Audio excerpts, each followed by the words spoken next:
दोस्तों चलिए सुनते हैं आज की कहानी। किसी गांव में एक ब्राह्मण अपनी पत्नी के साथ रहता था। ब्राह्मण की पत्नी बड़े ही बुरे स्वभाव की स्त्री थी। हर समय किसी न किसी बात पर लड़ते झगड़ते रहना उसकी आदत थी।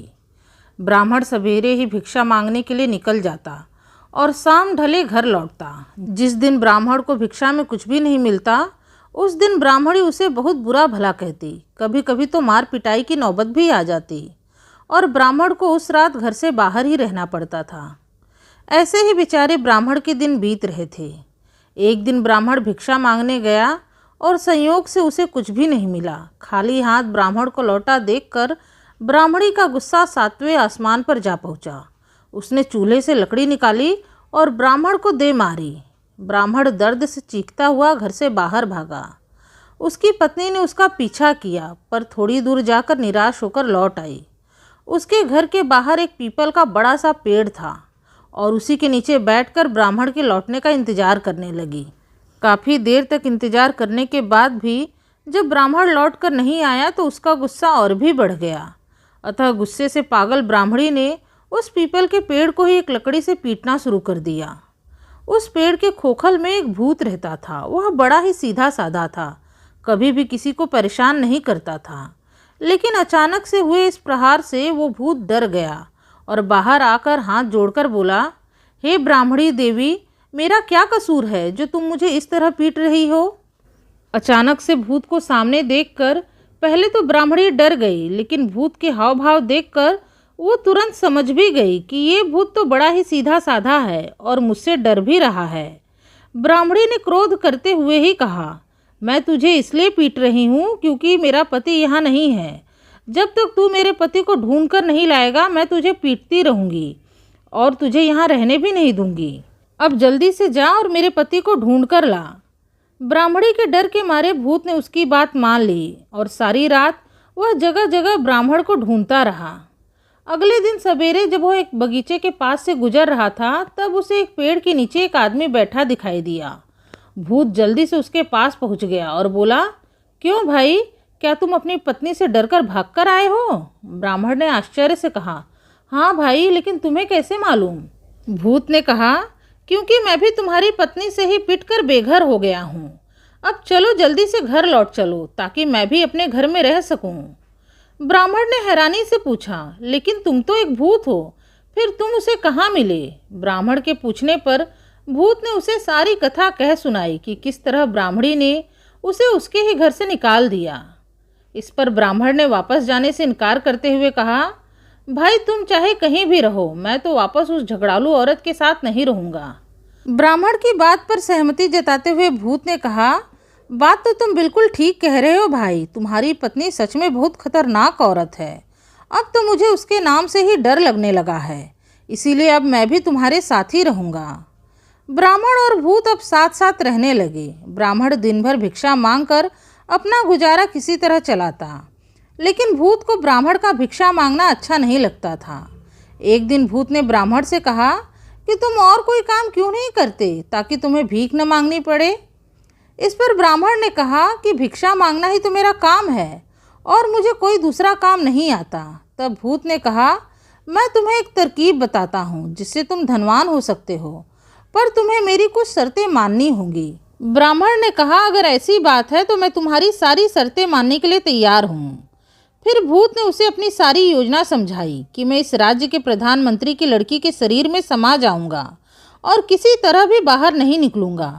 तब तुम ओझा बनकर वहाँ आना और चावल छिड़ककर जोर से कहना, ऐ भूत, इस घड़े में आ जा। तुम्हारे ऐसा कहने पर मैं उस लड़की के शरीर को छोड़कर इस घड़े में आ जाऊंगा और वो लड़की बिल्कुल ठीक हो जाएगी। इसके बदले में तुम्हें बहुत सारा इनाम मिल जाएगा। ब्राह्मण ने पूछा, लेकिन इसमें तुम्हारी शर्त कौन सी है। भूत ने कहा कि मेरी शर्त ये है कि जब मैं राजा की लड़की के शरीर में जाऊं तब तुम यह घड़ा लेकर वहां मत आना, क्योंकि मैं राजकुमारी से बहुत प्रेम करता हूं।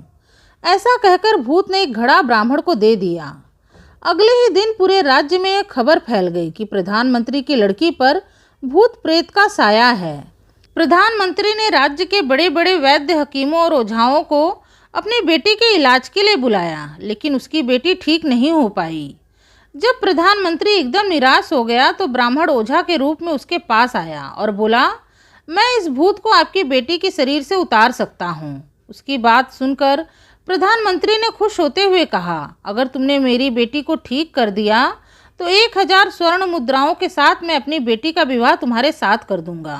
उसके बाद ओझा बने ब्राह्मण ने मंत्री की बेटी के सामने जाकर वो खाली घड़ा रख दिया और उसके ऊपर चावल के कुछ दाने छिड़ककर बड़ी जोर से चिल्लाकर बोला, ऐ भूत के बच्चे, जल्दी से इस घड़े में आ जा। ब्राह्मण का इतना कहना था कि वो भूत घड़े में आ गया और मंत्री की बेटी बेहोश होकर गिर पड़ी। थोड़ी देर बाद जब उसे होश आया तो वो बिल्कुल ठीक थी। बेटी के ठीक हो जाने पर प्रधानमंत्री ने अपने वचन के अनुसार अपनी बेटी का विवाह ओझा बने ब्राह्मण से करवा दिया और उसे 1000 स्वर्ण मुद्राओं के साथ एक महल भी रहने के लिए दे दिया। ब्राह्मण अपनी नई पत्नी के साथ महल में सुखपूर्वक से रहने लगा।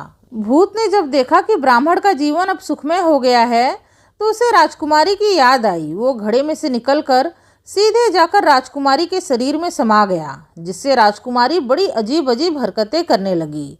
कभी वो हंसती तो कभी रोती। राजकुमारी की ऐसी दशा देखकर राजा रानी बड़े चिंतित हो गए। देश भर के नामी से नामी वैद्य, हकीम और ओझाओं को उसे ठीक करने के लिए बुलाया गया, लेकिन कोई भी उसे ठीक नहीं कर पाया। तब प्रधानमंत्री ने राजा को अपनी बेटी के शरीर में भूत के प्रवेश करने की सारी घटना कह सुनाई और ये भी बताया कि मेरा दामाद तो राजकुमारी को बड़ी आसानी से ठीक कर सकता है। प्रधानमंत्री की बात सुनकर राजा बड़े प्रसन्न हुए। राजा ने तुरंत ही ब्राह्मण को घड़ा लेकर आने को कहा। ब्राह्मण को भूत की शर्त याद थी, अतः उसने राजकुमारी को ठीक करने से साफ मना कर दिया। ब्राह्मण के मना करने पर राजा क्रोध से भर गए। राजा ने आदेश देकर कहा कि यदि कल सुबह तक तुमने राजकुमारी को ठीक नहीं किया तो तुम्हें फांसी पर लटका दिया जाएगा। राजा की ऐसी आज्ञा सुनकर ब्राह्मण बड़ा परेशान हुआ। आखिर विवश होकर वो घड़ा लेकर राजकुमारी के महल में पहुंचा। भूत ने जब ब्राह्मण को घड़ा लेकर आते देखा तो उसे बड़ी हैरानी हुई। उसने जोर से चिल्लाकर कहा, अरे ब्राह्मण, क्या तुझे मेरी शर्त याद नहीं जो तू घड़ा लेकर यहाँ आ गया? तू चाहे कुछ भी कर ले, मैं राजकुमारी को छोड़कर अब कहीं नहीं जाने वाला। भूत की ऐसी बातें सुनकर ब्राह्मण सोच में पड़ गया कि अब क्या किया जाए। कुछ देर सोचने के बाद उसे एक तरकीब सूझी। फिर ब्राह्मण ने थोड़ा डरते हुए कहा, अरे नहीं भाई, मुझे तुम्हारी सारी बातें याद है। मैं तो यहाँ बड़ी मजबूरी में आया हूँ। तुम्हें एक बात बतानी है जो तुम्हारे भले की है, लेकिन ये बात मैं तुम्हारी कान में ही बताऊंगा। ब्राह्मण की बात सुनकर भूत ने ब्राह्मण को अपने पास आने के लिए कहा और उसके नज़दीक अपना कान कर दिया। तब ब्राह्मण ने उसके कान में कहा, सुनो मित्र, मेरी पत्नी को मेरे विवाह और इनाम के बारे में पता चल गया है। वह चूल्हे की जलती हुई लकड़ी लेकर तुम्हें और मुझे ढूंढ रही है। मेरा पीछा करते हुए वह राजमहल के द्वार तक तो आ ही गई थी, यहाँ भी अब पहुँचने ही वाली होगी। इसीलिए मैं तो तुम्हें ही बचाने के लिए घड़ा लेकर आया था। ब्राह्मण की बात सुनकर भूत डर से कांपने लगा। उसे ब्राह्मणी के डंडों की याद आने लगी। अपनी जान बचाने के लिए न उसने आओ देखा न ताओ, सीधे ही घड़े में कूद पड़ा और छिप गया। ब्राह्मण ने जल्दी से घड़े का ढक्कन लगाकर उसका मुंह एक कपड़े से बांध दिया। फिर राजा को सूचना भिजवाई कि राजकुमारी अब बिल्कुल ठीक है। राजकुमारी को ठीक देखकर राजा बड़े प्रसन्न हुए और इनाम के रूप में ब्राह्मण को अपना आधा राज्य दे दिया।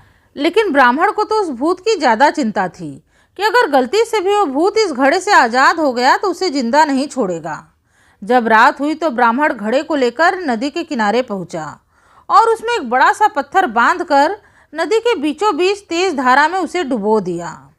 इस प्रकार ब्राह्मण ने उस भूत से छुटकारा पा लिया और अपना जीवन सुखीपूर्वक बिताने लगा। तो दोस्तों, ये थी आज की कहानी। उम्मीद है आप लोगों को आज की कहानी पसंद आई होगी। कहानी पसंद आई है तो प्लीज़ इस वीडियो को लाइक करके मेरे चैनल को ज़रूर सब्सक्राइब करिएगा। आपसे मिलूंगी अपने अगले वीडियो में एक नई कथा कहानी के साथ। तब तक के लिए राधे राधे, धन्यवाद।